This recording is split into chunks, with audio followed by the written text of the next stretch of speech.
you got to deliver a promise. You have to have a problem and then offer them a solution in the headline. If you like more information, please enter your name and email here. And then your other marketing should kick in at that point, which is exactly where, Lead Simple helps me. So once I capture their name and email, essentially they've raised their hand, then we go into a sequence of emails, phone calls, text. They have a whole sequence that they kind of go through.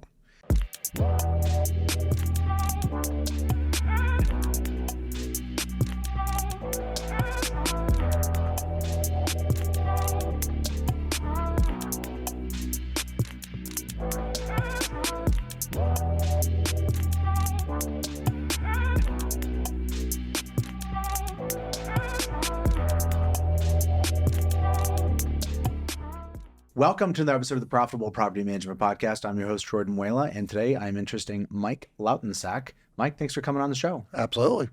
Thank you for having me. Mike, tell us a little bit about your business as it stands today.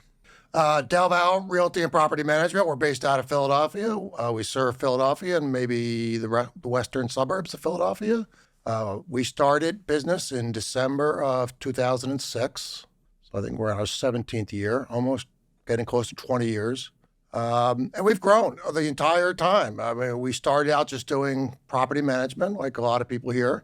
Probably about 10 or 12 years ago, we added HOA business. Pretty early on, I was very lucky. I hired a guy to run my maintenance division, and he's been great, still with me today, 17 years later. So we actually, a couple of years ago, we spun that piece of our business off into a separate company, and we do sales and leasing. So we have a brokerage firm also. How many staff? Right now, we probably have, if you count with the maintenance folks, probably around 35 to manage the process. And then there's probably 8 or 9 of those are leasing agents. And how many associations and how many doors? On the rental side, we manage about 1,600 doors. On the HOA side, we just got our 100th HOA client. So that was a big deal. We took all the staff out for happy hour, so that was a nice event. That piece of the business right now is growing tremendously. We manage probably 3,600 doors. On the sales side, we'll do 60 to 75 sales. And then the maintenance, probably will do around $4 million or so in maintenance work. Mike, 17 years in, what's the best and worst part of being in this business? Well, that's changed over the years quite a bit. Certainly, the best part is just the reward of doing it. I'm pretty passionate about this business. I really enjoy it. I enjoy serving our clients and our tenants. It really does focus and drive me a little bit. The worst part, at least recently, has been post-pandemic with the staffing issues. It has been really quite humbling. Tell me. The staffing issues, just the turnover is I've never seen anything like it. People constantly want more. They'll leave you for 25 cents to go to your competitor. I mean, it's gotten really crazy. So it's been a real dramatic change. The point where, as the owner of the company, I'm probably spending 50% of my time on HR issues, hiring people. So it's just been, now we're lucky right now. We're really kind of getting, I think, at the back end of that process. I think we've gotten most of the people in place, but it's been a real struggle over the last 2 years.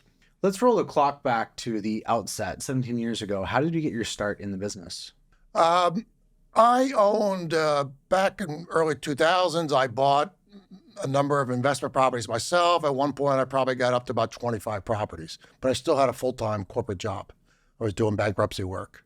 In 2006, if you remember, the economy was roaring, banks were lending, and there was no bankruptcies. So my company had announced they were going to shut down our division. So I was kind of left without a position at that point. So one of my guys said, why don't you try offering management services for other people? And I hadn't even thought about it or kind of even know about it. So we tried it. We started marketing, and I was shocked. There was a lot of demand, and I still laugh because back then there was literally one company that was a competitor in Philadelphia. Today there's probably... How big is Philadelphia? One competitor? What's the population of Philadelphia? 2 million plus. Mike, this is something I don't understand. I consider myself fairly well connected. I have so few deep connections in the Northeast. Yeah. NARPM representation in the Northeast is It's very odd, isn't weak. it? How do you explain? I mean, even back then, that seems crazy to have one competitor in a 2 million person city. Yeah. And that guy ended up going to jail because he apparently was stealing security deposits. So, but today, there's probably 50 people or more that if I Google them all, it's unbelievable. You know, all these franchises. And every day, there's another company I've never heard of offering services. So, and we really enjoyed a lot of growth over the years. And then recently I can tell it's plateaued a little bit, at least on the rental side. And I think largely because there's just so much competition out there today. But yeah, it's been interesting. You know, we saw some of these franchises start 10, 12 years ago, and some of them aren't around today, but they're just popping up like weeds at this point. They're just everywhere. So you could just feel this industry is really changing. So what did the early days look like in terms of the structure of the company and growing it, getting off the ground, getting your first couple hundred units? Early on, I did pretty much like most guys here, probably did everything. I did have one or two people. I had some maintenance guy I mentioned. I had an administrative person, but I would go out and get the business. I would go out and do the leasing. If they had a maintenance call, I would at least go look at it. I mean, that's how bad it was early on. But we grew the company, and slowly we brought some salespeople on, and then we eventually were operating. I was literally operating out of my basement. So we had to get a physical office. So we did that maybe 2 or 3 years in. And we were there for maybe 10 years. And then we continued to grow. And then, as I mentioned, probably 15 years ago, we started doing HOA management. So that really also started to really accelerate the growth. But yeah, so we've just grown slow and steady. I'm still very active in the business, probably too active, just doing too much still even today. What do you think your hourly workload is, ballpark? Me, it's probably not too bad, 50, 60 hours a week kind of thing. Okay, so you're definitely still in it Oh, for yeah. sure. Yeah. So that in light of what you just said, that decision 10 years ago to get into HOA, which is like more problems, more surface area, et cetera, what drove that decision and what are your reflections on HOA contrasted against single family? I got into it because, you know, like a lot of people, somebody just said, hey, would you mind managing this HOA for me? I said, fine. So we managed a couple. And then I had been in contact with a woman who managed about 40 communities. And I tried to buy her business. It didn't work. So about a year later, I reached out to her a second time. And the deal happened very quickly at that point. So we bought like 40 contracts. So that gave us enough volume to hire people and to staff it. Prior to that, we were running it more or less out of the rental division. But with that influx of business, we were able to kind of make it a standalone division. And in the Northeast, I mean, every house that's being built today is in an HOA. I mean, there's no other way. And it's gotten a lot more complicated managing HOAs. The pandemic had some impact on that, but today, a lot of boards just can't do it themselves. So a lot of them are realizing that, and they're reaching out. But that business is growing tremendously right now. It almost feels like the business is just coming at us without even really doing very much right now. And what's the difference in experience operations for somebody that's doing well and all in on single family and is thinking about HOA? How would you kind of frame the opportunity and the competencies that are required to do well there that are different from single family? It's definitely different. It is more, you're dealing with owners, first of all. You're going to be dealing with people that are parking in somebody else's spot. They're going to both be screaming at you, hey, that was my spot, So you have some of that, and you're going to have to make a decision. If you're going to do it, it's a volume business. I mean, the margins are thin, and you have to do it in a large way. You can't do it in a small way. You're not going to make any money. So it is definitely a business you got to commit to. You're going to have to grow quickly and get up to scale where you can hire enough people to kind of manage that piece of business. But the margins tend to be pretty thin. On HOA? Yeah. Okay, so why do it? It's a volume business. One, it's there. Two, it's predictable. So I can sign a contract today. I know 1-year contract. The odds of them renewing are very, very high. I mean, probably 98%, 99%. They're going to renew. In some cases, we do 3-year contracts. So you know that piece of business is locked in. Stable. Where on the rental piece, you can get some of that ups and downs. That's compelling, the stability on that side of the business. What about sharing resources? How much shared resources do you have between the two business units? We do. I mean, obviously, there's going to be, we have one office we all use. We have one receptionist. We have one insurance bill that covers the entire, we have one payroll. So there are a lot of shared services, and you can kind of allocate overhead to these various departments. But at some point, as I mentioned, you really have to drive it into a separate piece of business. You can't run it out of your rental division. So you have to make a commitment to get it to a certain size where you can start hiring people and maybe somebody to run that division. One of the things that I've noticed about you is that I see you having an eye for marketing. It's something that you pay attention to. I've seen your company put out graphics at different times, Yep. Pieces of content, etc. How do you think about marketing, and how impactful has that been in growing the business? Well, I've always loved marketing. It's part of, I think, why I was able to grow the business, because I do study it, I learn, I have made mistakes, and I continue to grow. But I'm a big believer in Dan Kennedy, and I've always Joe Polish, yeah. Joe Polish a little bit, Dan Kennedy more, using some of his techniques and strategies. I still go read his newsletter every single month. I love But that. I'm a big believer in getting people to raise their hand, whatever that mechanism might be. You need somebody to raise their hand, and then you can kind of go after them and try to close them. But you need them to raise their hand. That's where I see a lot of people just start calling people. Tell, what does that mean? What does raising hand mean? What is Well, the significance of that? you put out some marketing, maybe a newsletter or something that we in Philadelphia, we have a HOA newsletter that goes out to all the lawyers and board members and all that. We advertise. People call us. That to me is raising their hand. They've expressed some interest. We use All Property to get leads also. So once they've raised their hand, then you can go and try to close them. But you got to get them to raise their hand, give them some information. I'm sure you do it with your companies too. But you got to get them to raise their hand, and then you can go in and try to close the sale. There's too many people try to close people that are not really customers or couldn't be customers, even if they were able to close them. A dilution of focus. Dilution of focus, wasting their time on people that will never become a client.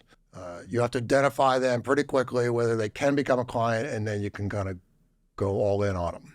So how do you get somebody to raise their hand? Marketing. I mean, through guarantees. We were a big company in guarantees. Offer, positioning. Yeah, so we try to make it a little bit less than the HOA, but on the rental side, we offer very strong guarantees. I've always done it. For example, we have a 90-day guarantee where first 90 days you can terminate us. I'll give you 100% of your management fees back. Plus, now it's $500. It used to be $200, but today, inflation, we offer you $500. So That's a really it's strong all-in guarantee. So and I've had thousands of clients, and I've had two people I've had to Oh, pay wow. out. I was going to say that's the first thing people are thinking. What's your downside risk exposure? Twice. $1,000. In 17 years. No, $400 because it used to be $200. We raised it a couple of years ago. Mike, that is incredible. A downside of $400 at the upside of building that level of confidence with all those prospects over the years. Yep, that's another Dan Kennedy strategy is all in on the marketing and the guarantees, complete risk reversal. You have to make it, your client should be able to sign up and have complete confidence that if they don't like it, they can get out without getting hurt.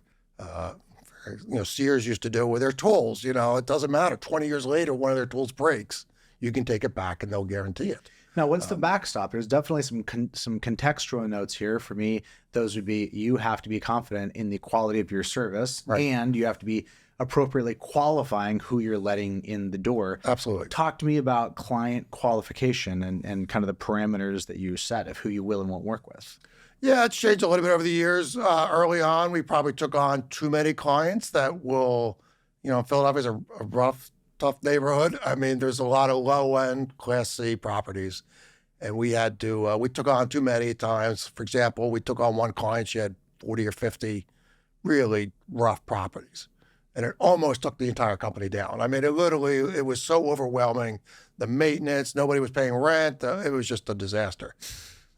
So, probably within 4 or 5 months, I terminated, and I was one of the happiest days of my life. And it felt like a weight taking us down.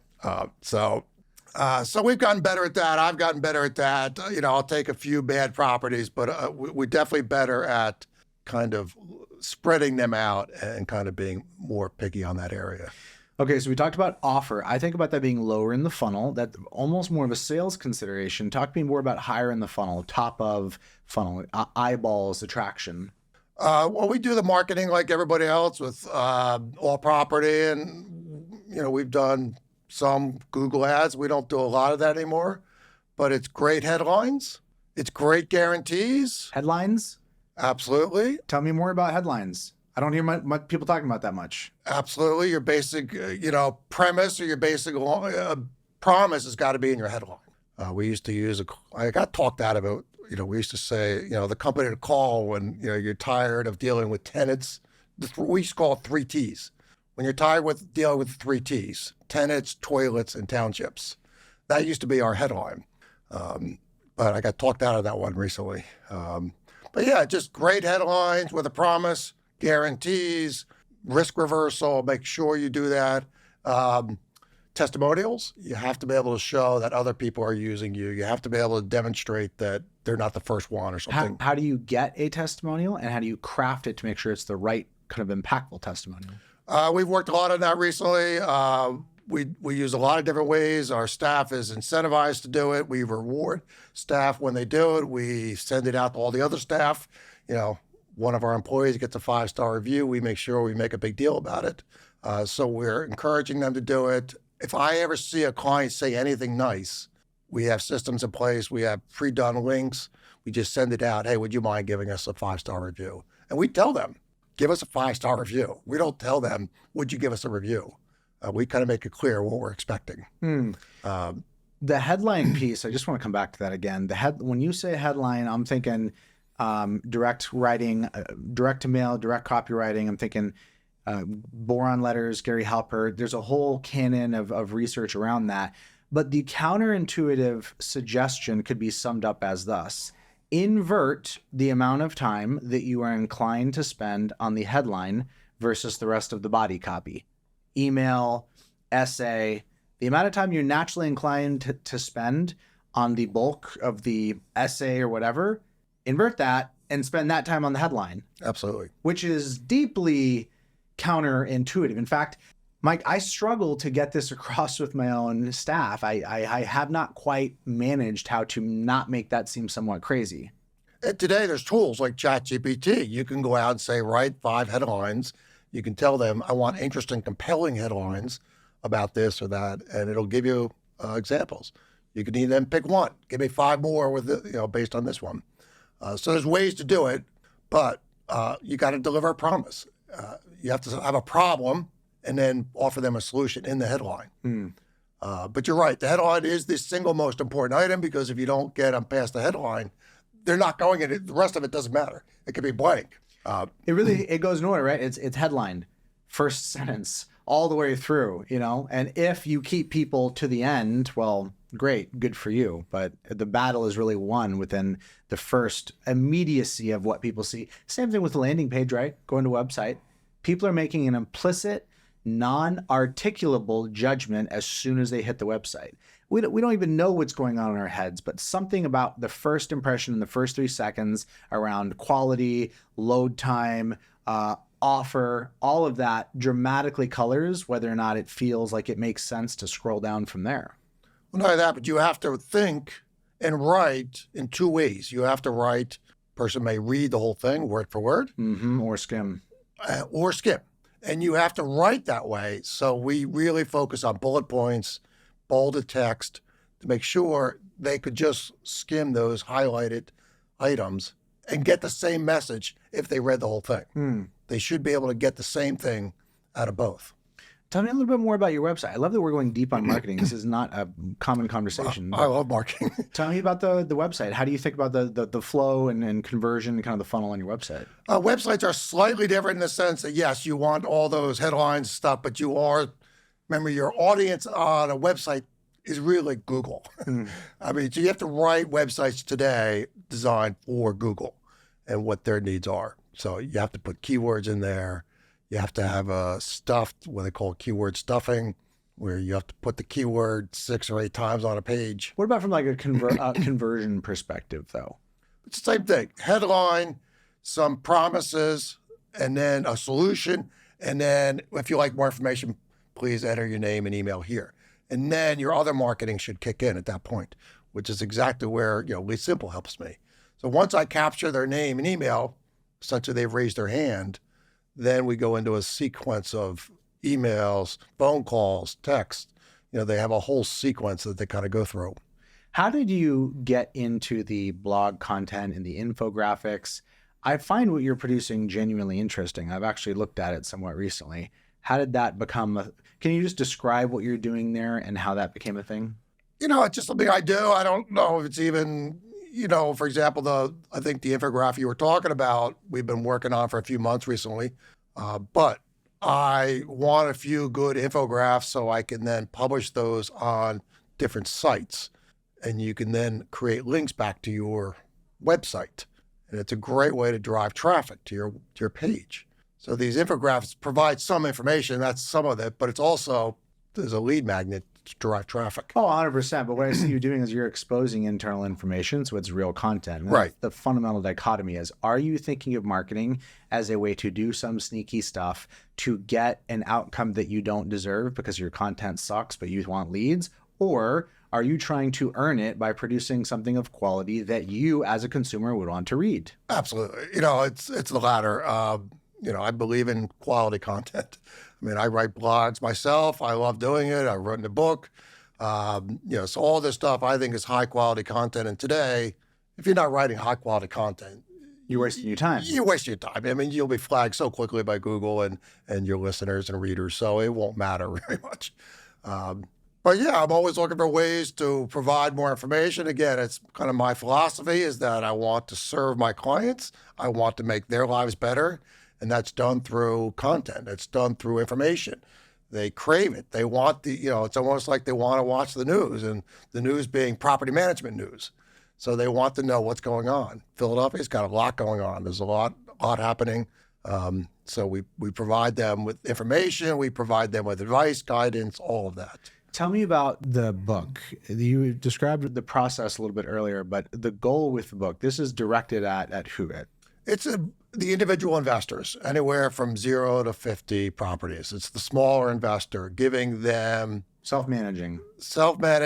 There are, and I described this in chapter 1, there are probably, if you want to go out and buy books, tapes, courses on real estate investing, there's just millions of options.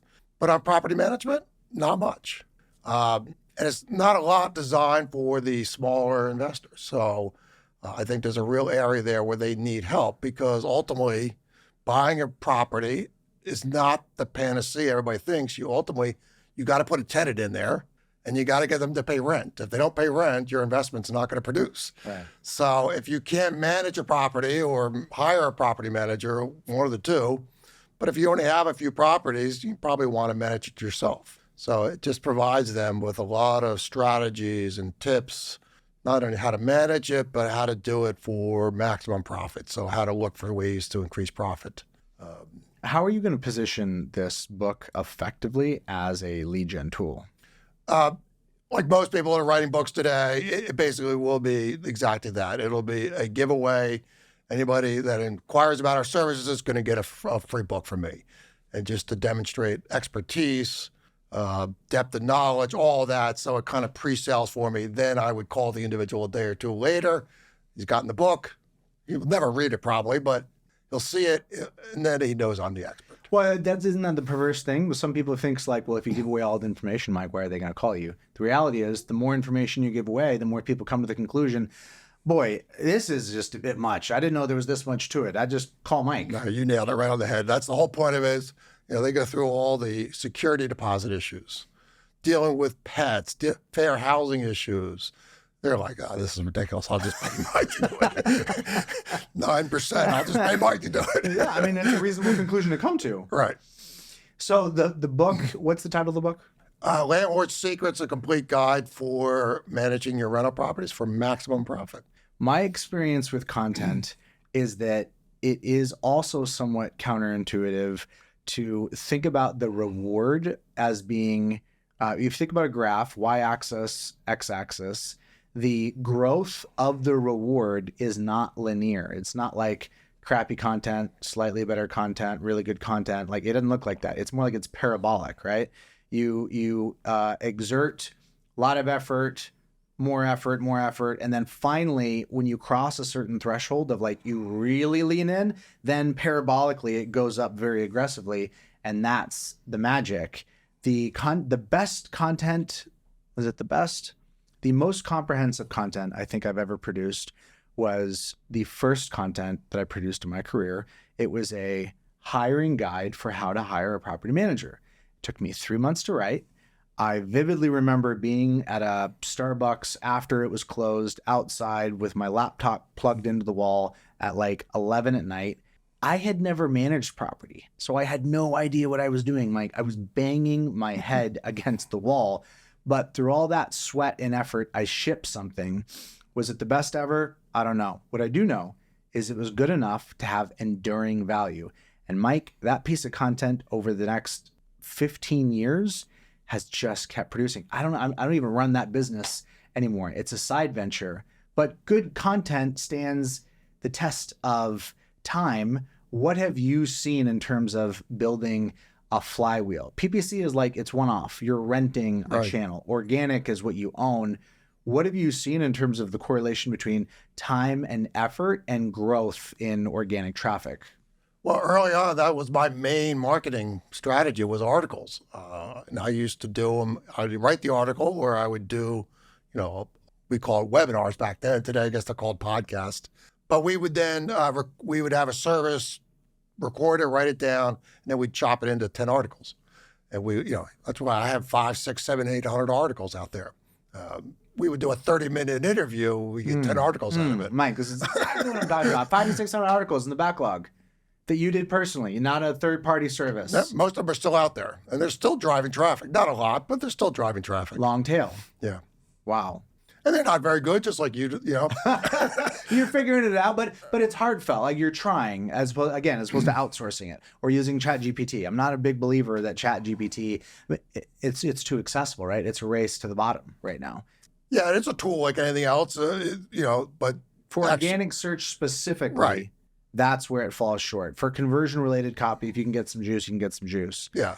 No, it has weaknesses. I've already discovered a lot of them that, you still have to be involved. You still have to write it yourself. But again, it does do a first draft, and then you can come in and edit. So that's where it works for me. And I like it because I can find somebody else's article that really is interesting. I cut and paste it, drop it into ChatGPT, and ask it to rewrite it, 100% original, and then I will then go and make some edits and add my own little inputs. But I can have an article done in 30 minutes. So as you've made this investment in growth and you're growing, what are some of the inflection points, like numerically with unit count? Where did you feel like the business kind of broke and had to be rebuilt? What were the key inflection points? We've been very steady over the years. We did a couple acquisitions, so we had a couple jumps in door counts and whatnot over the years. The business for me has been fairly easy up until maybe the last 18 months or 2 years. And to me, it's gotten very difficult, largely because of the HR stuff.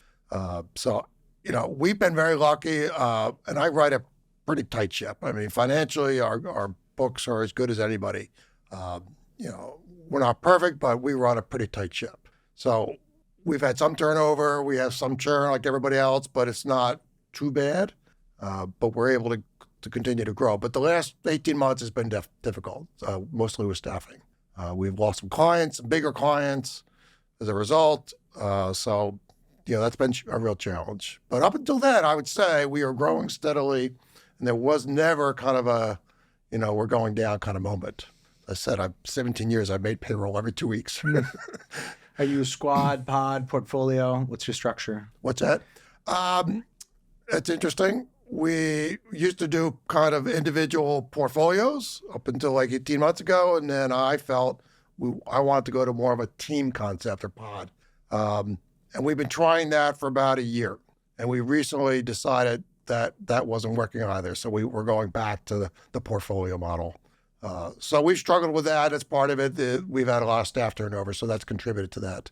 Up until then, we'd done the portfolio model. But I felt like one of our problems has been an individual has a portfolio, they go away on vacation or they get sick, that portfolio It's would fragile. kind of get ignored. You know, we would have somebody else, the email would go, but I mean, it was getting ignored. So I really was trying to come up with a solution where there would be a team of 2 or 3 people. If somebody's on vacation, the other 2 would be able to service the clients. But we've struggled with it. I'm not totally sure why, and I wish I knew, but we decided to go back to the portfolio model recently. What's one piece of advice that you would have given your younger self when you were first starting the business? I don't know. You know, I just kept my head down all these years. I just keep my head down and I just kept working. You know, I don't get too distracted by the future, even though I'm always looking the future. I don't get too distracted by it. I stay fairly present, but I do definitely have goals and I have plans where I'm going.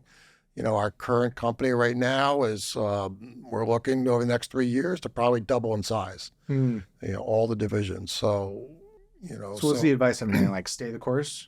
Stay the course. You got to keep with it, and you got to get good at things like marketing. You got to get good at developing your team. That's an area that I'm still growing and still getting better at. Because ultimately you got to have good people, and that's really so that you have to develop your people, and you have to ultimately be able to take a step back. Even though I'm still pretty busy in the business, I'm getting much better at not so much the day-to-day stuff, more kind of the strategy stuff. So.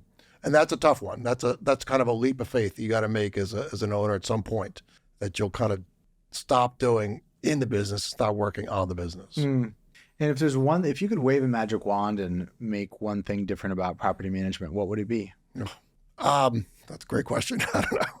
There's probably 10 or 15. You know, it is still a very labor-intensive business. It is. Our cost is probably 80 to 85% of our cost is labor. I think there's a lot going on technology-wise that are going to change some of that, but it's still a labor business. You have tenants that are emotionally involved. You have owners that are emotionally involved, and trying to keep those parties happy is a really tough thing. That's why this business is so hard. You know, we're not making widgets and selling them somewhere. You know, what may seem like a minor issue to you, a leaking faucet, you know, is keeping that tenant up at 3 a.m. So, you know, it becomes very emotional to them. To us, it's like a $200 fix, but they've been awake for the last 3 nights here in this drip. So it becomes very emotional to them. Who have been some mentors to you in business? Certainly NARPM has been definitely a role in terms of development. So there's no question. I mentioned Dan Kennedy. I'm a strategic coach. Went there. Who's your coach and strategic coach? It was 10 years ago, 12 years ago at this point in time. I forget her name. It was a woman. But yeah, I went there for 3 years to their program, which is outstanding. It's a great program. Highly recommended. So that kind of, you know, Dan Sullivan, who runs that program, is a great person to read his books and all that also. Who in NARPM do you have close relationships with? You know, your team, certainly, with the all property folks, with them. I mean, Brian Birdie I've talked to several times, Mark Cunningham, a few of those individuals. Some familiar names. Mark actually endorsed my book. Oh, did he? Yeah, so that was very nice of him. I love that. So when will the book, where could somebody go on Amazon? How does somebody get a copy of the book? Yep, well, it'll be on Amazon. It will be an Audible form too, once we get that done. But I can share it with you if you want to share it with your listeners. That would be great. Are you going to be doing the Audible? No. You'll have somebody else. Yeah, I'll have somebody else do it. Okay. I might. I don't know. I haven't really thought, but we are doing it in the Audible format. Yeah, I like it. Personally, I'm into it when authors do their own. Oh, you have to today, because most professionals don't want to sit there and read a book. You know, they're in their car and they're listening to it. So that's kind of the modern. I like hearing it from the author's voice, though. Is what I'm saying. I think you could add a little bit. Yeah, especially when you have some other context for them. Yeah. Well, Mike, I appreciate you coming on, sharing your story Absolutely. and your journey. I'm wishing you the best with the business, and I'm excited to get my hands on a copy of Landlord Secrets. Well, thank you. And your product's been great. I've been using it for years. I appreciate it. Hey, thanks for saying that, Mike. All right. All right. Talk soon. All right. Thank you. Bye. That's it for this episode. Hope you enjoyed it. You can check out other episodes along the way. If you're watching this on YouTube, appreciate a subscribe. Any comments, I'm always here to engage. If you're listening on an audio platform, would really appreciate a review. It's a great way to help other people find out about the show.